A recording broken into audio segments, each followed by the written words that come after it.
Another day, another Aiyuk dominated storyline. Unbelievable, man. This is getting out of control, I would say, but we got to talk about it. But first, since we all have a little bit of Aiyuk fatigue, we're going to talk a little bit about training camp stuff. I was at training camp. Sunil has questions about training camp. So I will answer those questions about training camp. And then we're going to talk a lot about Brandon Aiyuk. So we will get to those things plus more, and we'll do it next.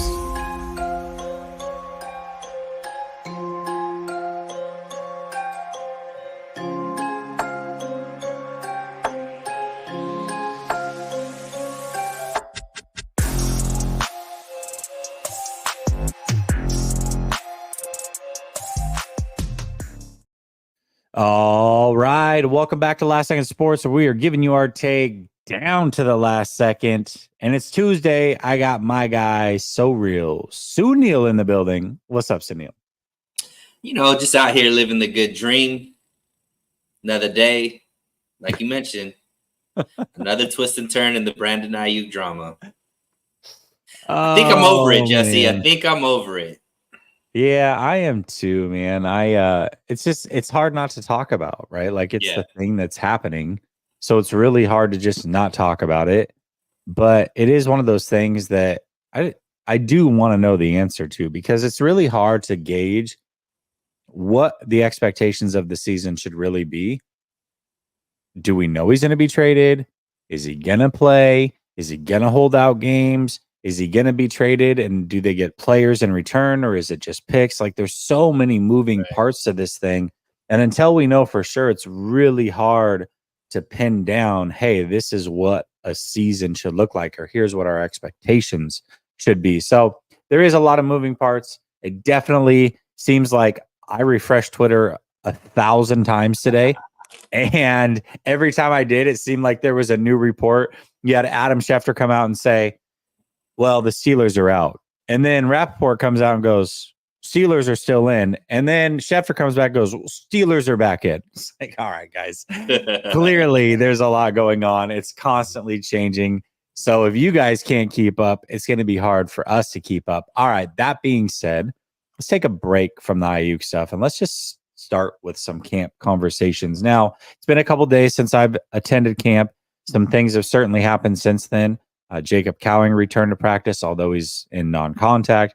You have Pearsall hurt again. CMC's out. Mitchell's out. Things have changed a bit. That being said, I do have a good feel about what happened at camp, or at least for the 4 days I was there. And you have questions. So why don't you shoot from the hip? I mean, I think we've gotten into so much talk about who may or may not be on the team. We're forgetting that there's still a team that's out there. And from my estimation, I think that team's still really, really good, with or without Aiyuk, right? So I'm interested. I guess we can start out with, because I have some questions about position groups and all that kind of stuff. Yeah. But one thing that I think has been missing from the 49ers in the past few years, because they didn't have those first round picks in the Trey Lance draft. But we do know the history of the 49ers, that they're really good at drafting, and they're able to find pieces that could end up being an all-pro. They just tend to hit on that. So talk to me specifically about the rookies, Jesse, that you saw out there. Tell me what your overall thought process is about this rookie class. And then I want you to go out on a limb and tell me which one do you feel like is most likely to be an all-pro. Oh, that's tough. Damn. Okay. Oh, gosh. Shoot. Okay. Well, I'll say the rookie class as a whole has been pretty good. I mean, Mustafa did some things before I arrived that were pretty notable. He certainly looks the part. Just physically, he looks the part. Green is a good cover corner. I think he's as advertised. Pearsall did a couple good things while I was there, although I still have a lot of questions with him. Cowing, I didn't get to see. Schrader has been the best rookie out of all of them. I mean, top to bottom, he is killing it every single day. Certainly is going to carve out a spot on this team. I'd be shocked if he doesn't make the roster. which means I don't know what happens to Garendo, who I also didn't get to see. Bethune, I think, is trying to catch up to what it's like to play in the NFL. Normal for a rookie. Let's see what else. Pooney's looked good. I think consistency wise, he was probably one of the more consistent players, not just rookies. Him and Schrader both. So I think overall the draft class is done pretty good. I mean, it's early returns for sure, but I think that the rookie class looks pretty solid, especially for rookies. I don't think that you necessarily expect every player to contribute, but I can see ways, even like Ricky Pearsall, right? If Aiyuk's on this team, Ricky Pearsall to me looked like the best punt returner. He was the most sure-handed. I think he's got a little bit of wiggle. I can see a path where he can contribute to this team through special teams. I could see a scenario where Renardo Green starts, where Malik Mustafa does make an impact on special teams and maybe creeps his way into the starting lineup before the end of the year. Pooney might be your right guard. So there's definitely a path to success for a lot of these guys. As far as an all-pro goes, gosh, man, that's so tough. Were you out there when were you out there for training camp when Huff was a rookie? No, I was there last year, his second year. Oh, okay. Got it. So did you see all pro in Huff in that training camp? Yeah, I did. Actually, okay. I did. I mean, he was all over the place. He broke up a ton of play. He actually a player that looks like and I'm not going to say he's going to make it. It's really, really hard. And somebody asked me about this player yesterday. Are they will they be an all pro? Actually, they asked me when I was out at camp, and I said, I'm not going to go out on a limb and say this player is going to be an all pro, but you could see where this player is going to be really, really good. And that was Diamador Lenore. Like, he's having himself a hell of a camp. So he is really showing out day in and day out. As far as the rookie class goes, I mean, I don't know that any of them are going to be all pros, but if I had to pick one to be an all pro, I'll go Malik Mustafa. I don't know that you're going to see that this year, just because there are some good safeties ahead of him. But physically, he's already ready for the NFL. He doesn't have to get his man body ready for the NFL. He's there. He clearly looks the part. He's just going to have to learn to play at an NFL level. But I think he has the range. I think he can play in the box. I think he can play single high. I just think he has a lot of attributes that can really help this team long term. And I think safety is one of those positions where there's also a lot of churn as far as who's good in the league and who's not.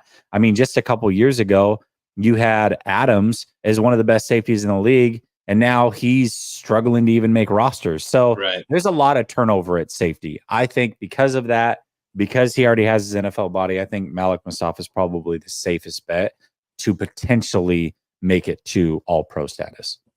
I like that. Now I know we gotta save a lot of time for Aiyuk. But yeah, I mean, listen, I like this veering from the Aiyuk thing. So ask away.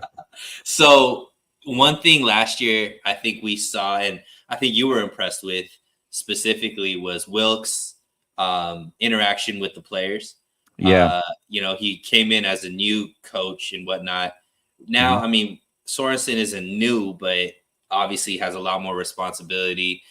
We obviously have, I keep forgetting his name, but the guy from the Chargers, Staley's obviously there. We're getting high praise from some of the guys, like Diamador Lenore, I think gave him high praise. But yeah, being out there, what are you seeing as far as their coaching style? Is there any changes that you're seeing as far as what they're doing to that defense? Because, some of the guys that I follow on Twitter and whatnot, defense is looking pretty impressive. Seems like they look better than they did the year before. So how much of that is personnel? How much of that is coaching and what they're instilling? Yeah, I think it's a little bit of both. The secondary in general is stacked this year, Sunil. This is the best secondary I've seen since the 90s, in my opinion, on this team. I think this team's secondary, the defense, this is the strength this year. I think it's very deep. There's a lot of guys that can play different positions. You have Green, you have Lenore that can play inside or out. I think you have somebody like Ward that can travel.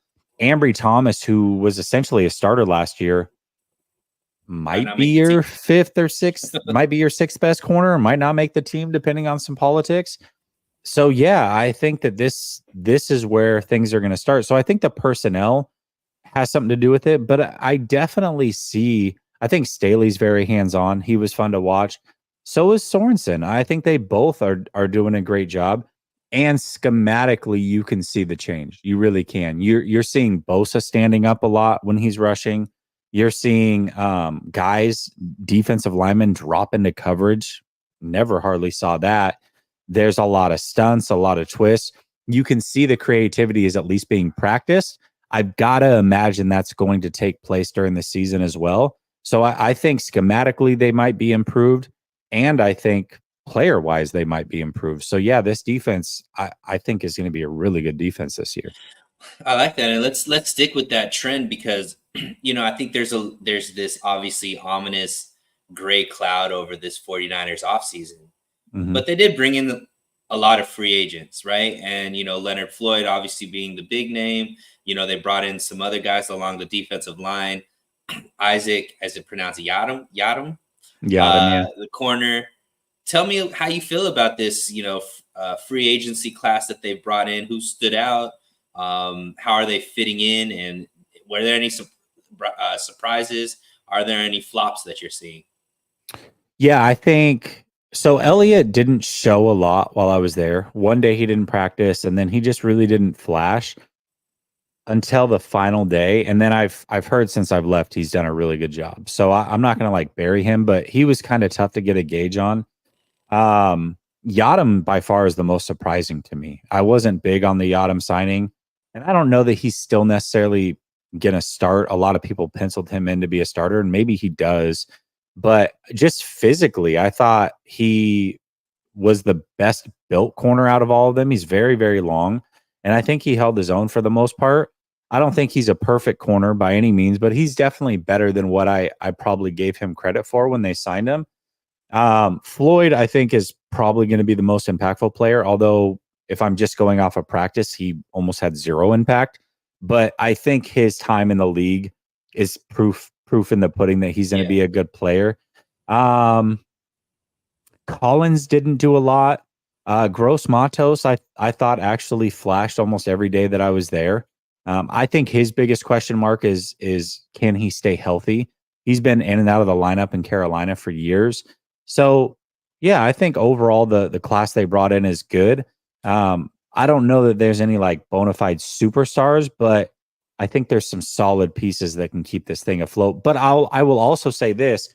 The guys they brought in to replace Armstead and Kinlaw, if we're just looking at the eye test, they're much smaller on the interior. Now, we know that they struggled last year to stop the run in the interior at times. I wonder what it will look like this year if they don't do things like a bear front where they have 5 players right up front and 3 defensive tackles on the field at the same time, which they were working some in practice and it was working very, very well. But if you're just going with a wide 9 front, 4-man front, I still question whether they have the size and power up the middle to consistently stop the run, but we'll see. Speaking to that, obviously a major part of stopping the run, especially in this system, linebackers. Dre Greenlaw, obviously not going to be there. We don't know in what capacity he's going to be or when he's going to be available for the 49ers. They brought in some guys to be, to come in and potentially be a starter, but they also have been developing some guys. Talk to me about the linebacking core, what you saw out of there, who's impressing, and how do you think they're going to stack up this season? Yeah, I think that there certainly is a concern without Greenlaw, and Greenlaw is a hell of a player. But Greenlaw is also a free agent at the end of this year, and he's coming off of a major injury. I wouldn't be shocked if they're comfortable with moving on from Greenlaw at the end of this year. I think Winters has showed out quite a bit, and I think he's the natural fill-in for Greenlaw. And for 2 straight training camps, Jalen Graham has looked incredible, man. He looked it's funny because I was there with Coach, and it wasn't even me. I just kind of kept my mouth shut, and he was like, "Dude, Jalen Graham's a guy.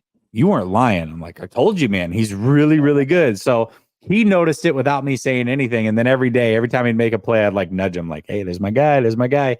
So I think Graham's a really good player. I think Winters last year, I didn't see a lot from him. Graham was clearly the better player. I think Winters has closed that gap. Now, I think they also play a little bit, one's a Will, one's a Mike. And I think because of that, Winters will be the natural fill-in for Greenlaw playing next to Warner. But he is a really, really good player, and he's starting to show out as well at camp. One of the bigger plays made during camp was made by him. Very, very impressive player. So I think they're actually fine at linebacker. Is Campbell the guy they brought in to be the Yeah. to be the starter? What did you see out of him? I mean, during okay, first of all, physically he's massive. He looks like he should be on the defensive line. He's a big, big guy. He towers over everybody. He's just physically imposing. But he's also very slow-footed. Like during the one-on-one drills, he was very slow-footed. He did a lot of shuffling. You wouldn't lift his legs up and his feet up the way that the other players were, like if they were doing chopping drills. I think once 11 on 11 started, he was fine. I just would prefer to go with the better athlete, the younger players. He's probably knows where to be more than the other guys, but I like the youth in Winters or Graham over Campbell, in my opinion. Cool. So let's play a game. Training camp game. Okay. All right. All right. I'm gonna bring up the position group. You can answer better, looks better than last year, looks worse than last year. Okay. Or too close to call it. Okay. All right. All right. So we'll start defense, safeties. Are they looking better than last year? Worse than last year? Can I clarify? Clarify? Are we talking Super Bowl time last year, or are we talking this same time as last year? Like this time last year? Let's do apples to apples. So let's talk about confidence going in at this time last year. Okay. I'll say slightly worse because Hufanga still is not there. I think Jair Brown certainly improved. Right now, Mustafa is not even a starter. Odom has looked good, but he's built like a corner. It's not ideal that he starts. And I think last year they had two guys they could count on for sure to be starters. And then Jair Brown was an up-and-coming rookie. This year they have right now one for sure starter. They have the up-and-coming rookie in Mustafa, but Hufanga's not there yet. So I'm going to have to say slightly worse because of that. Okay. Let's just keep moving now. Secondary. Corners way better. Way better. I mean, it's not even close. Way better. Now, a lot of that could be skewed because Aiyuk's not there and he was a menace last year. But I have to go off of they have a lot more players that they can throw out there. Luter's healthy. Womack's healthy. Green looks really good. I like what I saw from Yadam. Rocky Sin's a veteran. Yeah, they're way better for sure. Okay, linebackers.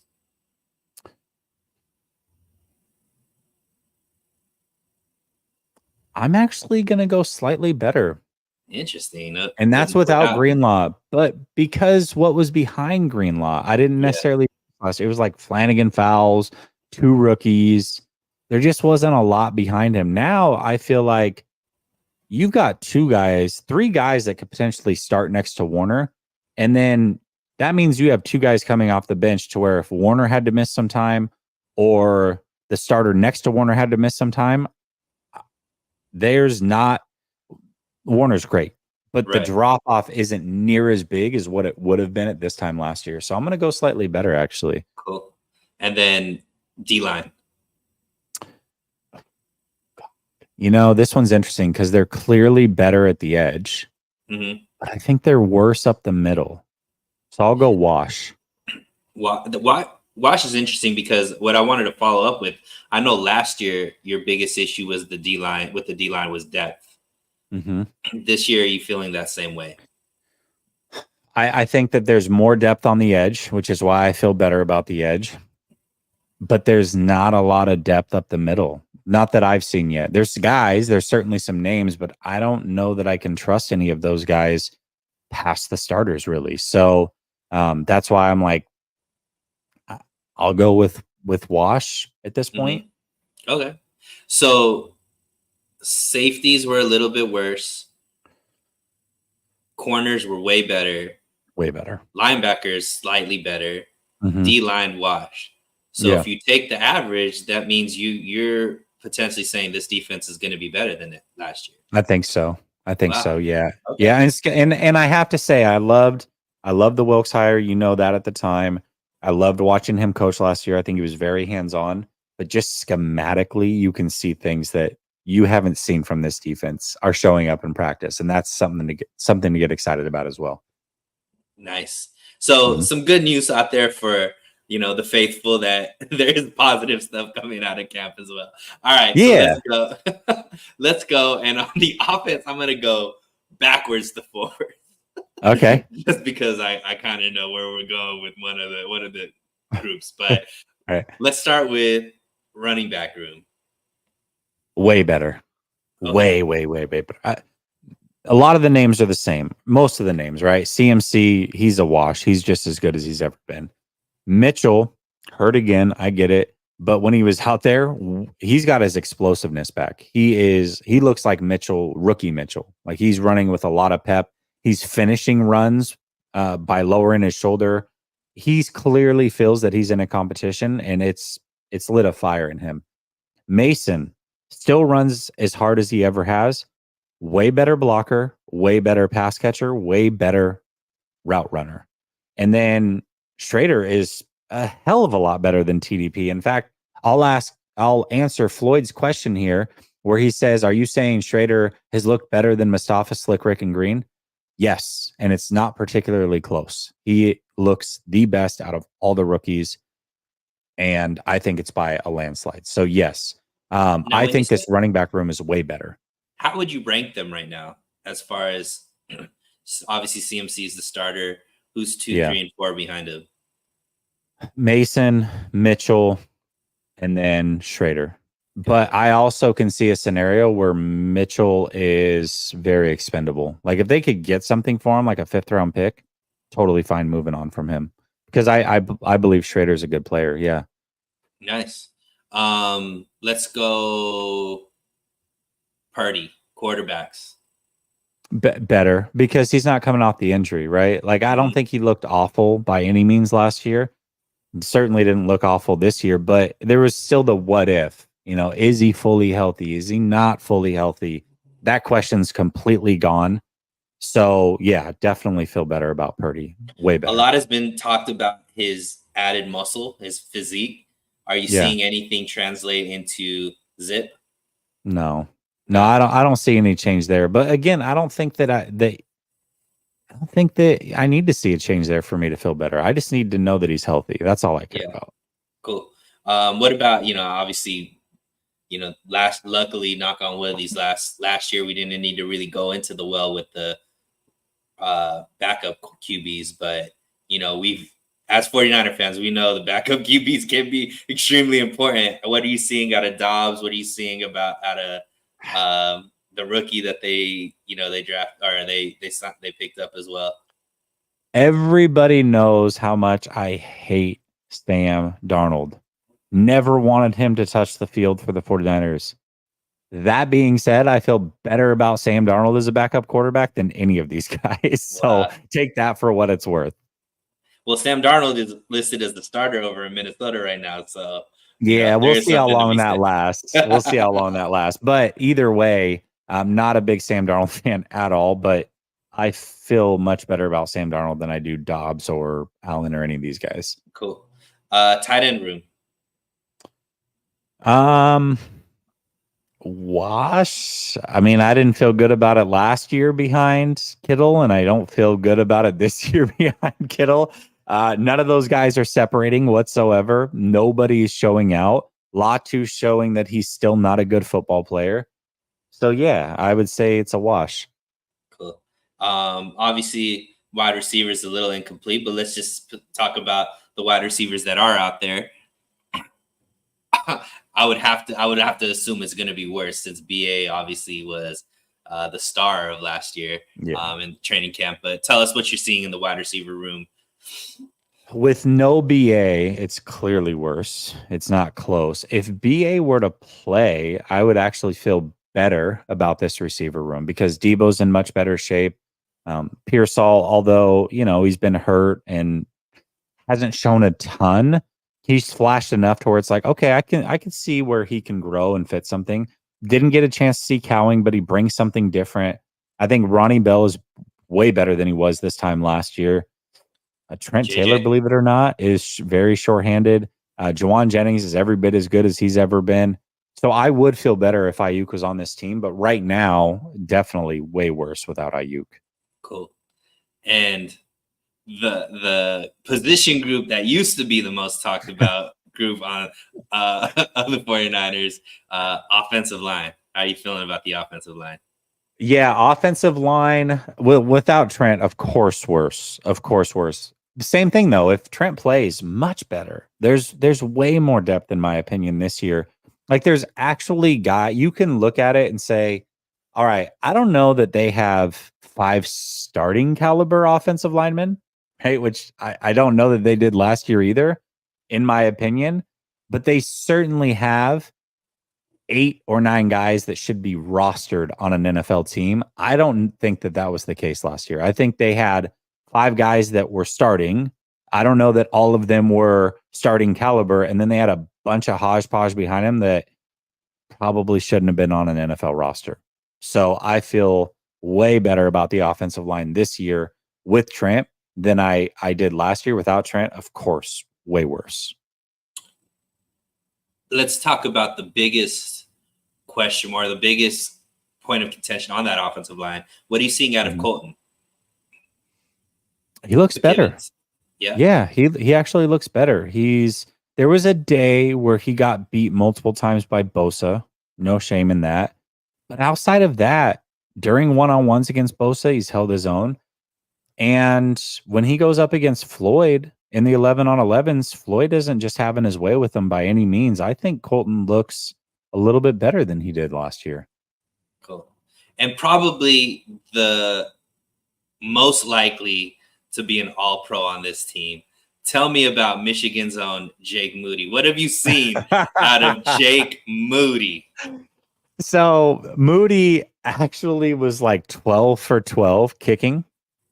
And then the final day I was there, he made his first 2 and had one of the worst misses I've ever seen, wide left from like 45 yards. In fact, it reminded me, remember against Seattle a few years ago when Jimmy Garoppolo was a quarterback and they had the backup kicker in because Robbie Gould was hurt. And in overtime, they had that wide left kick on the chip shot, but it was just it was like so far left that it ended up in the team tunnel. That's what happened to Moody. And so then you look at it and say, okay, well, how does he bounce back after that? They moved him back 3 yards and he missed wide left again. So that wasn't encouraging by any means. Up until that point, it was great. And then you saw the bad miss followed by another miss left. And I was like, okay, this is kind of what you're worried about. So I don't know, man. We'll see. We'll see. Yeah, washed. Why? Exactly, washed. Yeah, we'll go wash. I'll go wash. But no Mitch Wishnowsky. And almost every day, they were trying out a new punter. So hopefully he's able to get back. I mean, he's a very, very good player. Yeah. Mitch Wishnowsky is one of the better punters in the league. He just is. So hopefully he's back. Without him, that's going to be kind of rough. So they're going to need him back for sure. So this is the thing, because I think there's this, like I mentioned, there's this dark cloud over the team right now. And obviously BA and Trent not being there is a big deal. But Trent's going to be back. There's no way they're letting him walk. They're just waiting to figure out the BA thing. We know that they're willing. They'll pay Trent. They have the money to do it. I think they'll do it. I think I would agree with you. I don't think if it's up to the 49ers, there's no way Trent's not playing this year. Yeah. I'm not so sure that they're not trying to talk Trent into playing, which is kind of out of their control. I don't it's not like I have any sources on it or anything like that. You think he wants But to retire? I have a feeling he might be contemplating it. I do. That's interesting because I mean he was pretty adamant he wasn't at the end of last season, so something must have changed. I'm not. Listen, don't take that as gospel, but it just seems I'm not willing to completely rule that out. I think he just doesn't want to practice. I hope that's the case. And if anybody cannot practice, it would probably be a 36-year-old Trent Williams. And I hope he's there. They need him back. Let's assume Trent Williams is back. And at some version of Trent Williams, he's still the best left tackle in the game. Even if he falls out to top 5, let's just say he's there. Yeah. Let's say BA is not there. Pretty much everywhere on the field outside of the wide receiver, right? Everywhere else was either better, wash, or maybe slightly worse, but, dependent. You still had faith there. So it looks like overall this team could potentially be better on field than it was last season based off of talent, not only starters, but depth. And it's really just whether or not figuring out who's going to be the starting wide receiver outside of Debo and JJ, right? Yeah, I mean, I think they can hold serve without BA for sure. And also, let's not forget that the 49ers every year make a trade near the deadline. So I don't think this team's fully complete either. So I don't think the sky's falling without BA. I think if you add in the fact that some of the other teams around them have, at least on paper, clearly gotten better, and with no Aiyuk, they still would have an uphill battle to get back to the Super Bowl. And I would feel much better about that battle if BA is on this team. Although I don't think it's impossible without BA, especially knowing the trade deadline is still coming. So yeah, I mean, this team did make it to a Super Bowl with Emmanuel Sanders, and that's not saying Emmanuel Sanders isn't great. He's a great wide receiver, but much different from BA. Didn't have the blocking that BA had, but was able to seamlessly fit into this system because I think Kyle Shanahan's system is just really good for wide receivers. Like receivers look good in his system, and I think that's one position that I think Shanahan does well with is getting wide receivers in the right place. And a better Purdy, which this is his 3rd year. He's played a lot. He's played more football than most rookies in their 3rd year because of how deep and meaningful games too, right? For sure. So you would assume that there's going to be better Purdy, which means that's better for the receivers as well. But that's not what anybody's here to hear right now. They want to talk about one thing and one thing only. Well, let's get to these super chats and then we'll talk about it. I'm happy we successfully made it over 30 minutes without really talking about Brandon Aiyuk, other than within the context of the team, which is pretty impressive. Always Drip says, Jesse, is our wide receivers really struggling to separate with Aiyuk without Aiyuk being there? Yeah, they are. Definitely. I mean, and here's the thing. It doesn't. And by the way, I just want to clear this up because that doesn't mean that they can't ever separate. People do this weird thing where if you say, hey, this is happening, they go, well, here's the one time it didn't. You're like, okay, but that doesn't mean that play in and play out, they're doing what they need to do. Like, let's just look at this logically. Last year during the Super Bowl, wide receivers struggled to separate. So there's a chance that that's still an issue. Ricky Pearsall, when he went up against NFL caliber corners in college, struggled to separate when in press man situations. So isn't it a possibility that would still be the issue? Doesn't mean these players can't get open. Doesn't mean that they every single time out in a press man issue can't win. It just means that more often than not, they are struggling to separate. when there is a man situation going on around them. That's all I'm saying. And, I think it's funny when people say without Aiyuk being there, because if Aiyuk's the only receiver that could break separation, this team would still have a problem breaking separation because that's only one player that's able to do that consistently. For sure. But what does happen is when Aiyuk's there, it pushes everybody down the depth chart, meaning instead of Debo going against number 1 corners, he can now go against number 2. Instead of Pearsall having to play maybe the X spot, he can play in the slot, right? Mm-hmm. And now you've got two-way goes. You're usually off the line of scrimmage, so you can't be jammed. Like, you can see a path why Aiyuk helps everybody else get open, because either the competition across from them isn't as good, or it puts players in a more natural position than what they are in now without Aiyuk.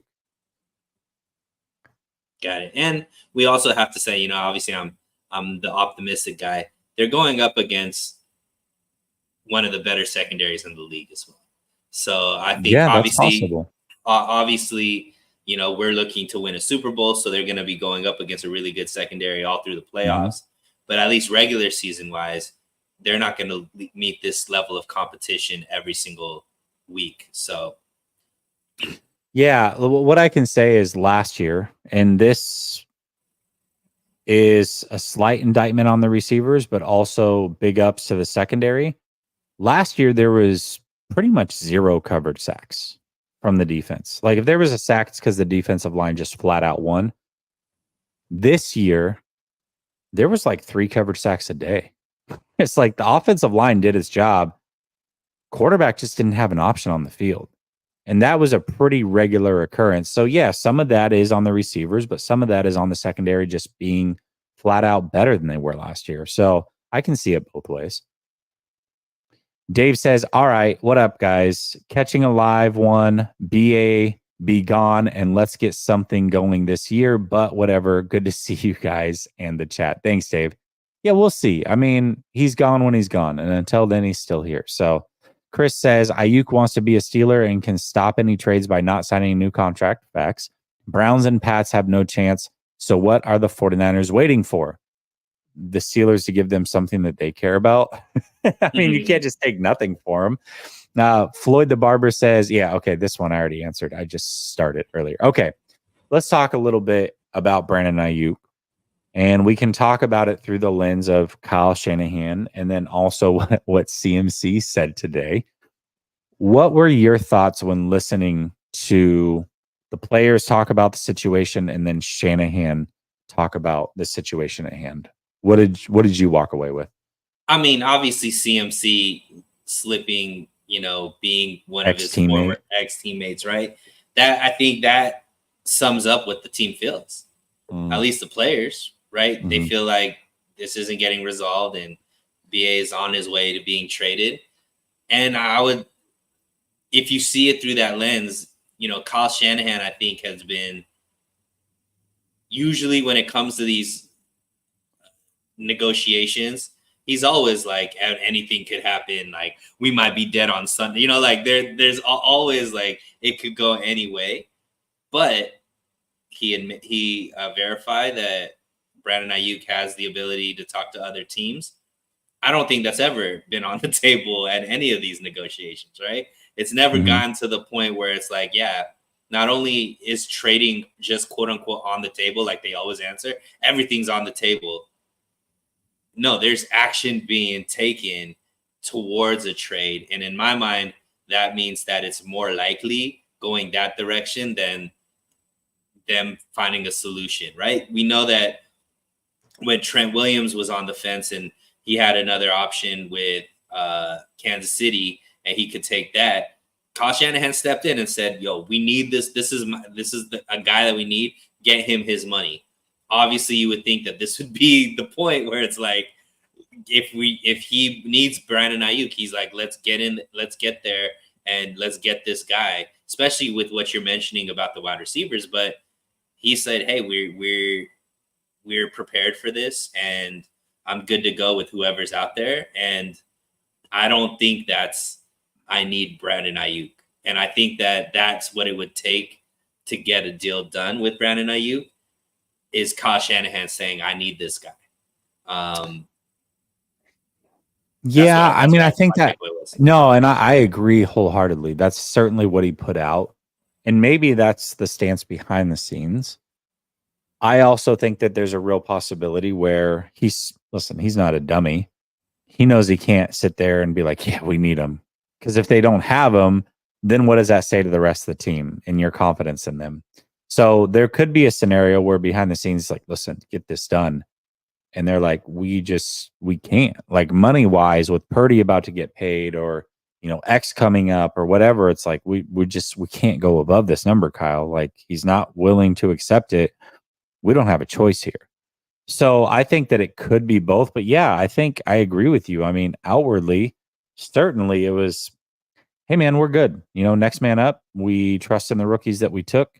We'll figure it out from here. And as Showtime says, Pearsall caught a bomb today against D'Lo, and I think maybe you were Showtime, maybe not. Anyways, somebody was really like big up and like Pearsall yesterday was like, listen, like Pearsall is going to be able to fill in for Aiyuk. And I'm like, I would pump the brakes on his rookie year being able to just step right in and get 1,300 yards, but maybe you're right. The problem is that he did, and that's awesome. But he promptly got hurt for the third time Right. during training camp / OTAs. That's not good. And I can also say, seeing Pearsall in person, he's very, very, very, very slender, very small framed. And he's 24 years old. So I don't know that there's a lot of room for growth there based off of what his frame will hold. So that is a bit of a concern. Third time already being hurt. It's hard to quote unquote stack days if you can't even stay out there. But yeah, man, I think that overall your read on what Shanahan said is right there. So let's talk about some of the things that we've heard as far as what might be out there for Aiyuk. And you tell me if that's enough for you to move him in that scenario. So let's start with Cleveland. We've heard that what's the name of the wide receiver? I'm drawing a blank. Amari Cooper. Amari Cooper and a pick. Let's say second or third round pick. How do you feel about that trade if that were to come to fruition? I mean, Amari Cooper, if you look at Amari Cooper's stats and Brandon Aiyuk's stats just side by side, not like the extended or whatever the extra stats are, pretty identical. They both maximize yards off of very not as many opportunities, which I think bodes well. So, I mean, I think Brandon Aiyuk is a better receiver than Amari Cooper. Obviously younger. I think he fits into this system better. However, Amari Cooper is done well wherever he goes. It doesn't matter who the quarterback is. It doesn't matter what the system is. It doesn't matter, what the pressure is. From the Raiders to the Cowboys to Cleveland, he's always, even when he's not supposed to be the number one option, he's outplaying the number one option. And people are wondering, I wonder why people keep trading him, because all he does is produce. So I would be intrigued by that option. If we have to lose Aiyuk, right? This is obviously your preference is not to lose Aiyuk. Yeah. Both of us have mentioned how he's one of our favorite players. He's my favorite player on the team. One of your favorite players on the team. Yeah, for sure. But if we have to lose him, which I'm working under that impression right now, that I am intrigued by. Much rather it be a second round pick than a third, but I like the player coming back. Yeah, I agree. I mean, he's not the long-term answer that Aiyuk is, but for one season, if you're still trying to keep a Super Bowl caliber team on the field, Amari Cooper keeps you afloat there. And then you also get a pick for the future to draft whatever. I think that's extremely fair. So I would love that coming back in return. Okay, let's talk about the Patriots. Now, the Patriots rumor is Kendrick Bourne, who has been here. I mean, they've already got Breida. They've already got Taylor. Why not just bring back Kendrick Bourne, get that 2019 squad going, and a second round pick, which you would assume would be a pretty high pick from the Patriots. How would you feel about that trade? So this one, I mean, I get why Shanahan would be intrigued, because he likes people that are familiar with his system. Bourne's coming off of an injury. What is he going to look like? Like that deal, I'm not as excited about because I just Kendrick Bourne. If we were that excited about him, we would have never let him walk. You know what I mean? To bring him back and lose, I just think that drop off is a lot. Even though I do think that if Kendrick Bourne's healthy, he'll be productive on this team, but that it doesn't excite me. Yeah, I'm not excited about that, especially coming off of a injury that he had last year. So not a fan of that. What if it was Judon in a second round pick? How would you feel about that?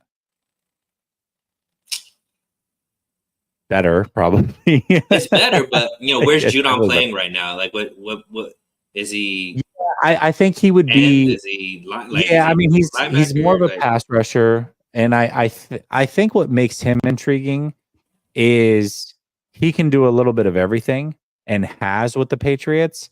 And you look at what I talked about is happening with this defense at training camp and all the different things that players are being asked to do, that he would fit really, really well into that and kind of make things a little bit more interesting for opposing offenses and a little can, bit more confusing. can he play interior line?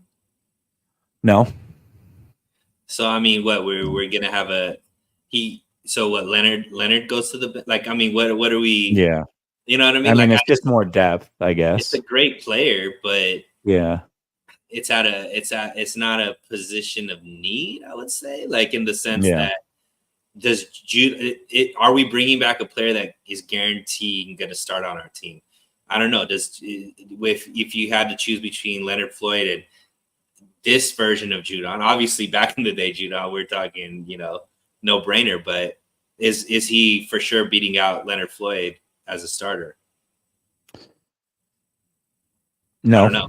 So Yeah. No. that's why that wouldn't make sense to me because you gotta bring back a starter. Like if you're going to lose an all pro level starter, you got to bring back somebody that's gonna start on your team. I would say, and that's why Bourne guaranteed a starting position, maybe based off of seniority, quote unquote, and under. But if you're just saying is he the best player, I don't know if he's better than whoever is going to be third best, Pearsall or Cowing or Conley or whomever. Like I don't see that. So that's why I think New England, for me, doesn't make sense unless they're throwing in that corner. Like one of their corners. Or, That would be nice. I mean? Yeah. Yeah. Give us Gonzalez. How about that? Right. Yeah. We'll take Gonzalez. Yeah. We'll take another Oregon Duck for sure. And then the Steelers, we don't really know the compensation. I mean, there were some things thrown out, but none of them are for sure. And not that we know for sure what it is from the Patriots or the Browns, but there has at least been something rumored that you can say, okay, I could see that being realistic. I don't know what the hell the Steelers. I mean, I think they have options. So I think what they'll try to do is Van Jefferson in a pick, right? Because they have Pickens and they drafted Roman Wilson, who's, one thing about the Steelers, they know how to draft receivers. Like they rarely miss on a receiver. So I'm assuming that Roman Wilson was going to be really, really good. And I'm sure they look at Pickens, Aiyuk and Wilson and say, hey, we just upgraded to potentially like one of the better receiving cores in the league. What if Pickens was on the board? Pickens and a pick, they're trying to just go straight up because I know Pickens has had some run-ins with that team. He's had some quote unquote, what's it called? Like attitude issues. Let's put it that way. Let's say they want a clean break from him. Would that intrigue you? Let's say Pickens and a second or third round pick. Yeah, hell yeah, that would intrigue me. But I also don't feel like he fits the culture of what the 49ers are looking for because he does throw some fits. He's trying to get paid, I think, after this year. So that's the big thing, I think. He's going to want the football. You know what I mean? Yeah. Yeah, and we go into the same situation that we're having next year with him. Like another receiver that probably feels like they should be making top tier money. Yeah, it makes it really, really, really The tough. one that I know it was talked about earlier, but the Raiders with Devontae Adams. Mm-hmm. Do you? We're not hearing anything, obviously, but No, usually what happens is it ends up being a team that nobody was talking about. nobody's talking about. Yeah, Yeah. yeah, I can see If the that. Yeah, Raiders come in and they're like, we know Devontae is not going to re up here. We need to get our receiver of the future. Let's go get BA. They obviously have he obviously has a relationship with the coach over there in Pierce. That's a no brainer to me. Devontae Adams and whatever pick they give, I think that would be the most exciting out of all. I'll go that Raiders trade, Cleveland, and then I'm probably not excited about any other trades. I agree with you. I just think the hard part is BA has to agree, and I don't know that he's agreeing to any of those other teams. You know, I Even don't if know Pierce is why. there as the coach? Maybe, but you're going to a crappy organization and Yeah. in a division that is you got an up and coming potentially Chargers team. You've already got the million time Super Bowl champs and the Chiefs. Yeah. Like, I don't know. It's tough. That's a But tough buy. I mean, I don't see that much difference with the Steelers or Washington. Yeah, You but the know, Steelers barely made the playoffs last year. They're they're better on paper. They've got a way better offensive line on paper. Obviously, adding him should make them better, and then their quarterback situation is better.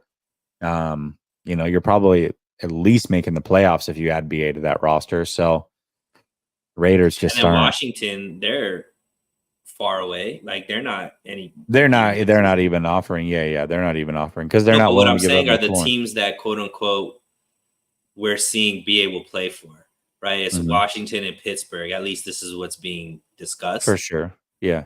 It to me, neither of those organizations are slam dunks at all, right? Yeah, So but Jaden Daniels is his best friend, right? So I can understand that from that Jaden aspect. Daniels is best. I can, but okay. So let's say that's the reason. But then familiarity and wanting to play with your best friend, he's tied with Antonio Pierce as well. So I mean, Yeah, that's he your is. coach. And So maybe he would. I don't know I for don't know sure. what if the Raiders He would might pay say yes him. to that. Maybe they're not going Yeah. to pay him. But yeah, I mean, it's tough. Like the I don't see a trade package. I think that the Cleveland to me is the most realistic for both sides because Cleveland's a good team. So I don't understand why BA wouldn't want to play there. Like I agree. I there, mean he'd go it's in there. Cleveland. It's just He has a Cleveland, quarterback. probably. I mean, Deshaun Watson, Maybe. say what you want. I mean, Maybe. he can't. I mean, we know he's been a good He's quarterback. gonna have to figure it out this year. Yeah, He's either gonna be okay or he's not, and we're gonna know this year because this is like the third year, dude. You there. like The something's got to give. system is pretty similar to the 49ers offense. Yeah, Run first and then, play off of that. Really good yeah. defense. I mean, it's very similar to the 49ers. They're obviously in a tough division, but they're willing to give him the money. He'll be on a competitive roster. He'll be the bona fide one, especially if Cooper's gone, right? So he'll be featured. I guess I'm not understanding why he doesn't want that situation. Yeah, I don't know either. Honestly, I But think Cleveland's a good team. yeah. It's interesting because that Mayoko, when he's saying it's starting to seem like Brandon maybe not knowing what he wants anymore. I wonder if like it's too many options at this point. Like there's too much on the board that he's having a hard time deciding what he really wants, And I've been there before. Like Yeah. it's easy when it's just like, okay, it's either this or this. But now when it's like, oh wow, I have to decide between 3 or 4 different options. Like what is I don't want to make the wrong choice. Well, he wants to be wanted, so here you go, BA. This is Yeah. what you asked for, right? Like this is Is what you asked for. Don't shy away now. how are you? Because it seems like the sentiment on BA with the fan base, there's people that are turning on him, right? Mhm. Obviously, I think that the beat writers have gotten the marching orders, you know, bring this guy down a peg, start talking about he's childish and he's this and that. He doesn't know what he wants, all that kind of stuff. But what is your sentiments about this? Obviously, it's gotten to a point where it's dragging. Do you blame BA? Do you blame the team? Is this just business? Like, what's your sentiment around how this makes you feel about the team and the said parties? I got to go here in a minute, but BA, I don't know that I'm frustrated with BA because he might only have one chance at getting paid, and I totally understand where he's coming from. I also don't know that I would be frustrated with the team if they had just pulled the plug on this way earlier, or just said, "Hey, our offer's our offer. You're playing on the 5th-year option. We'll figure it out after this year." If that was the stance, it's like I wouldn't necessarily agree with it, but I can understand why they would do that. This whole not trading him during the draft, and then here we are in August, and all of a sudden trade talks are heating up between multiple teams, and you're trying to get one done. I don't understand that at all. I can't back that at all. It doesn't make any sense to me. I think the 49ers have screwed the pooch on the handling of this. They should have known that the wide receiver market was going to explode to a certain extent, and they should have been prepared for that. And it just feels like they really were unprepared for this situation, is the feeling I get by watching it from afar. Yeah, I'm with you.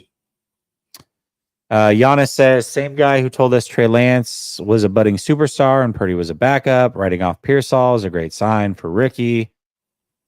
I guess. I mean, if you would feel better about somebody who's been right about everything since that guy exists, saying Ricky Pearsall is going to come in and get 1,300 yards and do all the things that BA did right out the gate, then sure. I think I would feel a little bit more weary about somebody saying a rookie is going to come in and fill in the roles of a second-team All-Pro, but shoot, you know better than me, right? Trey Lance. Jerry Schetzel says, hey guys, what do you think about BA just loving the attention, which is why he hasn't signed with the Browns and the Patriots, and now Pittsburgh and Washington are out? Hey, Pittsburgh's not out, by the way. Everybody has reported they're not out. But yeah, I think this goes back to what I literally just said. It was like, hey, don't be afraid now, BA. You wanted this. Here's your chance.